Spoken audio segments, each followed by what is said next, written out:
signing to like say welcome to rini sa adoro ni na yung se good morning mayam Sri Sri Mahavishnu Yagya si yung jam phajana to uri mo siya ni gate lakhoda duna ke no to ri welcome ki jam phajana jibu le hori same na thamne ba si yung se Vishnu gi na yellow color se kaino ni ma sum to we 9 10 7 8 9 10 haying sulai दुपोरिया 11 दुपो 8 12टा बजार है तीन से 3 खन मतमदा ngarang ngasi 7 8 9 date aru 10 10 dos side 7 8 9 10 February ogari ram fazana semi mayam hui na welcome to pan bi fajada yung ayun ngalli adugi ne hui ga che check hon ma se yeng ba yam ngai phajau ni mya lei na to ro ne a phuk lei a ma thak pho lei na zoom re ba si yung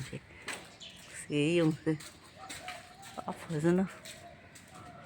angoba chiri hai ta re si se kagos lei ga ba si si zoom je pura kupsan gare lei na phajau ni lei je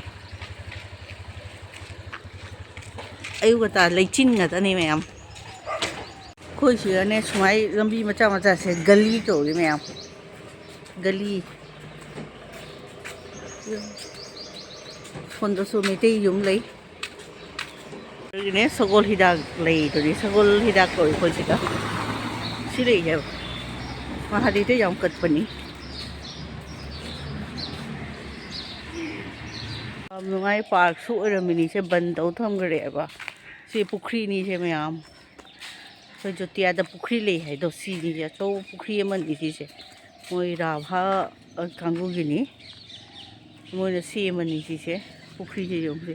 se hang di se pha na na tham di si ko chap pa jai ni ba mayam si jungle to oi na tham me pukhri se phati phajai hana siga se kharamdri da fencing ka kharamdri da di ne sigagi keno do ma ki jungle hai tare ai ising da hobo mana jing do ne khoi yenam da poroga thammi aba hapchali aba adu na haro aba lore obusta yo hala e me morning walk lo chale khoi gi sigagi mathang ai na kai dauri yengminasi ko ngasi sini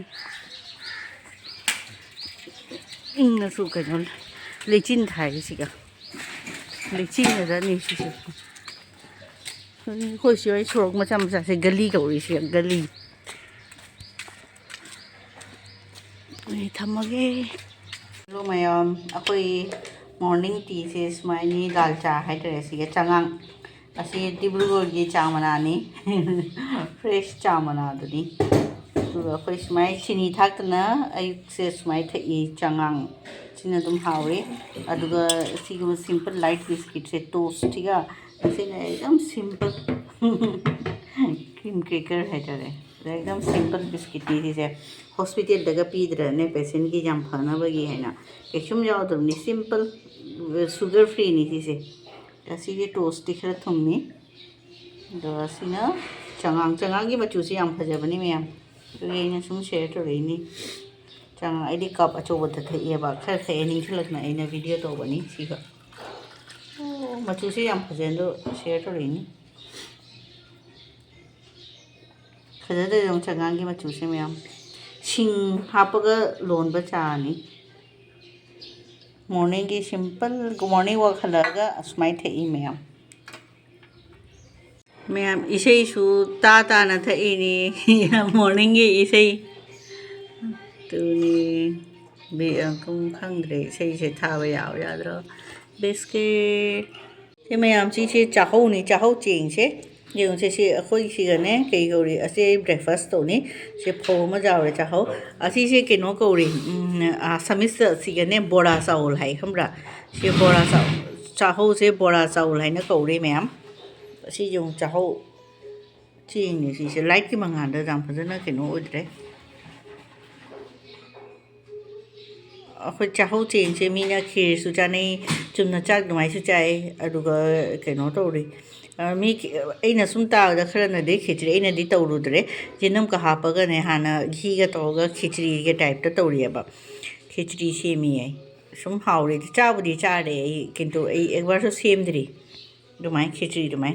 adu ni si hau bani mayam du na ina sum share to ri ni ngasi ai khoi ge breakfast se cha ho na dum to ra ni cha ho ga ai di alu kha bhaji to ne cha ni alu fry to ra ga ama ka cha ho se smai cha ni ke no ai ka ta da khir do cha ning dre ka chi cha simple su thaina de nu ngai te cha ba da sangom hai jala doi ga hai jala ga su cha ni mi hau ni du su doi di dik ti le ta bani na smai to ni du se grinder da ta ga ma cha ho gi tan su cha ba hau bani do ji ti khang de jam na tang na re ji le na de khulo on da su cha ho se mi yam tha na de ba adu gi se bazar de dum le ri ni se bazar gi cha ho ni ji che adu manam budi le tre ko ji cha ho gi manam ha na de cha ho ya manam nang sin na mi ho ji jo ha cheng da adu gi manam do la e ba do cha ho da di le te khali cha ho gi anap pa do marek to starts to adu ta ni le se do sticky rice su ko ri tu na si se ma chen chen nap pi e na do ge starts jam le ba ni adu jam na se cha ba di phatte sugar le ba patient na di cha ba di phatte ai adu ko manipur gi cha ho mo bi do adu du di ke no oi yam phai e ba du di pura ma ki ke no do jaw de ba ke hai ta marek to jaw de ba adu na du do sum cha ba ja ni mayam do hau su hau ri khiri ka ho ba da su sina ke no ai di pang ba the anap si na pa mi se khir ho su si cha ho gi khir si hau ri cha ho gi tan su hau ri cha ho gi ching su jam cha ba di phatte nang ke no da sapta da khang de tha da ko di chahi da amu ani rak ta ni cha ri se jam to na di cha de chi se tan bu di grinder da ta aga ne mix to sal ga powder de jam tha ba hai to adu mai to ra ga di tan di chai adu ni adu ni da ai mayam da sum share to ni morning gi khoi gi ngasi gi breakfast se cha ho ina breakfast step cha ho ina to ra ni amka alu ga fry to ra ni to ni ai mayam da sum share to ni na to ri ni chi ji yung ching ji chao ni mai gi ching ji khra ne red color do ba khata ngang ba type lai cha ho gi ma chu se ang chung da ku sang gi ring la ko no to see color thing lai je cha ho se sini mayam hello mayam ngasi ei bendo imun da cha hiang katle nga thomba mane bin ga lu ma cha ga bhaji fry to bane sina bit ka to ga ei thonge se tomato alu full gobi ka to ga yong cha ka to ga thong mani hiang se yengminasi ko mayam re mayam da sum share to ri mamba sin ai ya ba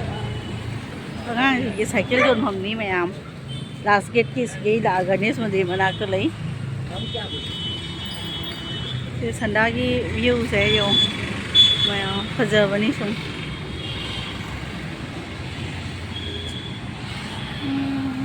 संडा की आठ थोलक पनी यहाँ जैसे अपन थोल जो लाई मंदिर की मनाक तनी दूध ले के जोड़ बहाव है गणेश मंदिर ने सिसे चिंती गाड़ी जामना भीड़ नहीं कोई रोड क्रॉस हो रही नहीं है कोई मच्छर तो बनी से गणेश मंदिर इसी अरे दिन होगा 이거 무슨 그냥 요래 뭐지 짜짜오 요 카메라 지 깜짜오 요 सो गणेश मंदिर बनाते हो जी नौ ना वो सब्जी बाजार का फमगत ले मैं तो हुई क्या नो इसी थई यो क्या फजब पीबी है ना यो इसी थई यो अखोई दुकान का ले है बा संदा की चा थकनबगी अखोई मपान थोदी माने संदा की चा थकपी मफम मा ले ngang ले ꯌꯥꯝ ꯅꯨꯡꯉꯥꯏ ꯑꯩꯈꯣꯏ ꯅꯨꯡꯇꯤꯒꯤꯗꯨ ꯑꯗꯨꯝ ꯊꯛꯏ ꯒꯅꯦꯁ ꯃꯟꯗꯤꯔ ꯃꯅꯥꯛꯇ ꯂꯩꯕꯅꯤ ꯍꯥꯎꯁꯨ ꯍꯥꯎꯕꯅꯤ ꯃꯣꯏꯒꯤ ꯆꯥꯗꯣ ꯑꯗꯨꯒ ꯁꯟꯗꯥꯒꯤ ꯍꯥꯏꯇꯥꯔꯦ ꯃꯤꯁꯨ ꯌꯥꯝꯅ ꯚꯤꯔ ꯑꯣꯏꯕꯅꯤ ꯑꯗꯨꯒ ꯃꯣꯏ ꯖꯤꯂꯦꯕꯤꯒꯁꯨ ꯍꯧꯕꯅꯤ ꯃꯣꯏ ꯀꯔꯤ ꯀꯔꯤ ꯁꯨꯝ ꯍꯧꯔꯤꯑꯕ ꯄꯨꯖꯥ ꯅꯠꯇ꯭ꯔꯒꯁꯨ ꯑꯗꯨ ꯖꯤꯂꯦꯕꯤ ꯖꯤꯂꯦꯕꯤ ꯍꯧꯔꯤ ꯑꯥꯏ ꯏꯁꯄꯦꯁꯦꯂꯤꯁꯁꯦ ꯌꯥꯝ ꯐꯩꯅ ꯃꯤ ꯀꯌꯥꯝ ꯌꯥꯝ ꯂꯥꯛꯏ ꯌꯦꯡꯉꯨꯁꯨ ꯍꯧꯖꯤꯛꯄꯨ ꯃꯌꯥꯝ ꯑꯃ ꯃꯤ ꯈꯥꯏꯕꯧꯃꯗꯤ ꯉꯁꯤ ꯁꯔꯖꯔꯤ ꯇꯧꯅ ꯆꯠꯈꯔꯦ ꯁꯤꯅꯤꯁꯦ ꯐꯝꯅ ꯑꯩꯅ ꯚꯤꯗꯤꯑꯣꯁꯦ ꯅꯝꯕꯅꯦ ꯃꯌꯥꯝ ꯃꯃꯤꯠꯀꯤꯅꯦ ꯇꯦꯁ ꯇꯧꯕ ꯃꯇꯝꯗꯅꯦ ꯑꯁꯤ ꯄꯥꯍꯟꯕꯅꯤ ꯁꯨꯃꯥꯏ ꯑꯜꯐꯥꯕꯦꯠꯁꯦ ꯕꯠ ꯑꯩꯅ ꯈꯜꯂꯤꯕ ꯂꯥꯏꯔꯤꯛ ꯍꯩꯇꯕ ꯃꯤꯗꯤ ꯀꯔꯤ ꯍꯥꯏꯅ ꯄꯥꯔꯝꯒꯅꯤꯀꯣ ꯑꯩ ꯈꯪꯅꯤꯡꯅ ꯗꯣꯛꯇꯔꯗ ꯍꯪꯕ ꯁꯨꯃꯥꯏ ꯑꯩꯈꯣꯏꯗꯤ ꯁꯨꯃꯥꯏ ꯄꯥꯔꯦ ZHDRO ꯑꯗꯣ ꯂꯥꯏꯔꯤꯛ ꯍꯩꯇꯕ ꯃꯤꯗꯤ ꯀꯩꯅꯣ ꯖꯤꯔꯣꯒꯨꯝꯕ ꯁꯤ ꯎꯜꯇꯥ ꯁꯤ ꯑꯗꯨꯃꯥꯏꯅꯤ ꯍꯦꯜꯂꯣ ꯃꯌꯥꯝ ꯁꯤꯅ ꯑꯩꯈꯣꯏ ꯃꯁꯥꯂꯥ ꯆꯥꯏ ꯑꯩ ꯂꯣꯟꯗꯣꯏꯅꯤ ꯁꯪꯒꯣꯝꯒꯤꯅꯤ ꯁꯪꯒꯣꯝꯒ ꯑꯩ ꯒꯨꯔꯅ ꯆꯤꯅꯤ ꯉꯥꯡꯕ ꯂꯣꯟꯅꯤ ꯁꯤꯗꯨꯒ ꯑꯩ ꯀꯩꯀꯩ ꯆꯪꯉꯤ ꯃꯆꯜꯗꯣ ꯍꯥꯏꯔꯛꯀꯦ ꯑꯩꯈꯣꯏ ꯀꯃꯥꯏꯅ ꯁꯦꯝꯃꯤ ꯁꯤ ꯇꯦꯖꯄꯇꯥ ꯂꯩꯔꯦ ꯑꯗꯨꯒ ꯁꯤꯡꯁꯦ ꯃꯆꯦꯠ ꯈꯤꯇꯪꯈꯛ ꯍꯥꯞꯄꯅꯤ ꯁꯤꯃꯨꯛ ꯍꯥꯞꯄꯁꯨ ꯌꯥꯏ ꯑꯁꯤꯒꯤ ꯃꯇꯦꯛ ꯑꯃ ꯑꯗꯨꯒ ꯁꯤꯒꯤ ꯂꯣꯡ ꯍꯥꯏꯗꯣ ꯂꯩꯔꯦ ꯂꯣꯡ ꯍꯥꯏꯅ ꯁꯨꯝ ꯀꯧꯔꯤ ꯁꯤꯁꯦ ꯂꯣꯡ ꯗꯥꯜꯆꯤꯅꯤ ꯏꯂꯥꯏꯆꯤ इलायची लौंग इलायचीगा दालचीनीगा लौंगा दुगा केनोगा तेजपत्तागा कई है सिंगा कई है तरह से जिंजर ने केनो ने कार्डमम ने सिनामम ने लोई यावरे सिगा क्लोव्स का अदुगा चीनी हापनिंग मीना चीनी हापकनी संगोमगा दुगा खोगी मसाला चाय रेडी हो रहे मैं अब टीवी थारीको से चा से हाउरी मखनाउला साय अखोई कड़ा सेम कोरोना की मतलब जामना पॉपुलर ओइबा कड़ा दो सेम दुमाइनेबा नि खरा गुलमरि साबने साब जाय बसिगनो ए संगोमगा गुलगा हापी चामना सो हापी अदो हाउरी पूरा संगोम चा जाम कड़ा निना कश्मीरी का थगनदराने अदुमाय अखोई सिगा मसाला चाय ऐसे के मणिपुरी स्टाइल ऑफ मसाला चाय हाई तारे से मैम अइना सेम क्याम हाउरी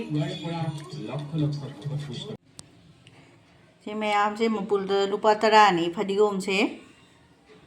गुवाहाटी फदिगोम मक्लाक सांगी योंसे सांगबनी मनंबदी सुम नुसी मनासी यों कुप्पी यामना फदिगोम ओरगसु मागी लास्ट ने फदिगोम माले से सीजे मतोंदा सुमाय लोय तौरे सिनी मनंदी फदिगोम नमी